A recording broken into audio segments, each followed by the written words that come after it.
वेबू ने एक किताब लिखी है, द 10th मैन, 10वां आदमी। और बहुत पुरानी भारतीय कथा से वह किताब शुरू की है। उस कहानी से हम सब परिचित हैं कि 10 आदमियों ने नदी पार की। वर्षा थी, बाढ़ थी। नदी पार उतरकर सहज ही उन्होंने सोचा कि कोई बह न गया हो, तो उन्होंने गिनती की। निश्चित ही गिनती उन्होंने वैसी ही की जैसी हम करते हैं, लेकिन बड़ी मुश्किल हो गई। थे तो 10, लेकिन गिनती में 9 ही निकले। एक ने की, दूसरे ने की, तीसरे ने की। फिर तो कन्फर्म हो गया कि 9 ही बचे हैं, एक खो गया। जैसे सभी की जिंदगी का ढंग एक ही था, हम सभी का है। प्रत्येक ने स्वयं को छोड़कर गिना। गिनती 9 हुई। अब वह जो एक खो गया, उसके लिए बैठकर वे रोने लगे। यह भी पक्का पता नहीं चलता था कि वह कौन खो गया। ऐसे शक भी होता है कि कोई नहीं खोया, लेकिन शक ही है, क्योंकि गणित कहता है कि खो गया। अब गणित इतना प्रामाणिक मालूम होता है कि अब सबको अलग ही हटा देना उचित है। रो लेना भी उचित है, क्योंकि जो खो गया मित्र, उसके लिए अब और तो कुछ कर नहीं सकते। वे वहां बैठकर एक वृक्ष के नीचे रोते हैं। वहां से एक फकीर गुजरा है। उसने पूछा कि क्या हुआ, क्यों रोते हो? उन्होंने कहा, एक साथी खो गया है। 10 चले थे उस पार से, अब गिनते हैं तो 9 ही हैं। वे फिर छाती पीट कर रोने लगे। उस फकीर ने नजर डाली और देखा कि वे 10 ही हैं। पर समझा वह फकीर संसारी आदमी की बुद्धि और संसारी आदमी के गणित को भली भांति जानता था। जानता था कि संसारी की भूल ही एक है, वही भूल दिखता है, हो गई है।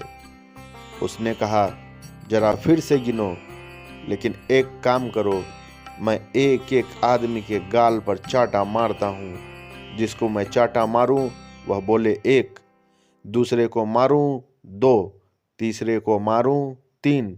मैं चाटा मारता चलता हूँ। चाटा इसलिए ताकि तुम याद रख सको कि तुम छूट तो नहीं गए हो। बड़ी हैरानी हुई। गिनती 10 तक पहुंच गई। वे बड़े चकित हुए और उन्होंने कहा, क्या चमत्कार है, यह गिनती 10 तक कैसे पहुंची? हमने बहुत गिना, लेकिन 9 पर ही पहुंचती थी। तो उस फकीर ने कहा, दुनिया में गिनने के 2 ढंग हैं। दुनिया में 2 तरह के गणित हैं। एक गणित जो तू से शुरू होता है और एक गणित जो मैं से शुरू होता है। जो गणित तू से शुरू होता है, वह गणित कभी भी अव्यक्त में नहीं ले जाएगा। नहीं ले जाएगा इसलिए कि तू के भीतर प्रवेश का द्वार नहीं है।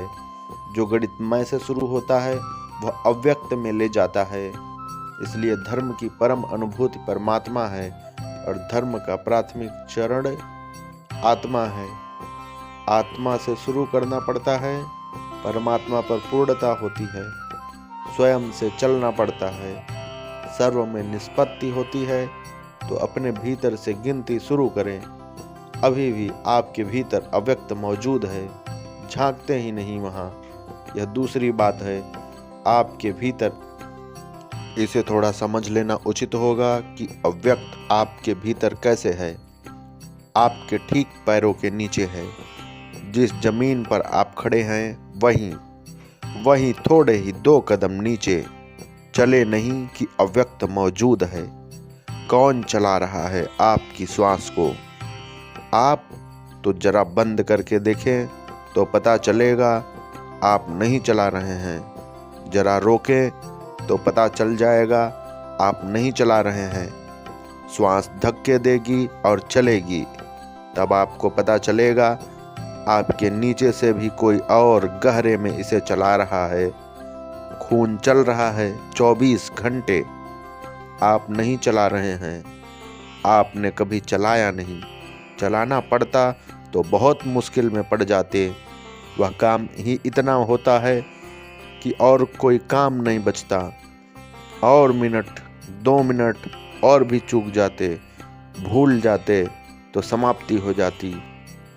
वह श्वास आदमी पर अगर होती चलाने की तो दुनिया में आदमी बचता नहीं, कभी का समाप्त हो गया होता। एक क्षण चूके कि गए।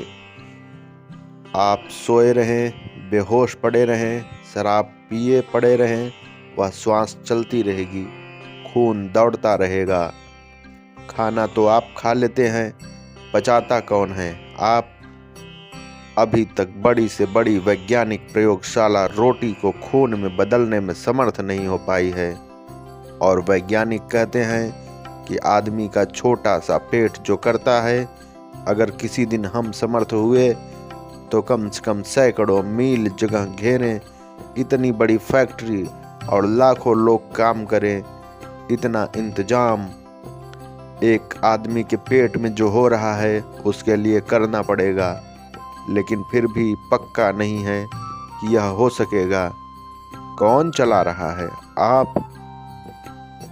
निश्चित ही एक बात पक्की है कि आप नहीं चला रहे हैं, तो आपके भीतर अव्यक्त, आपके भीतर छिपी कोई ताकत आपके मैं की सीमा के पार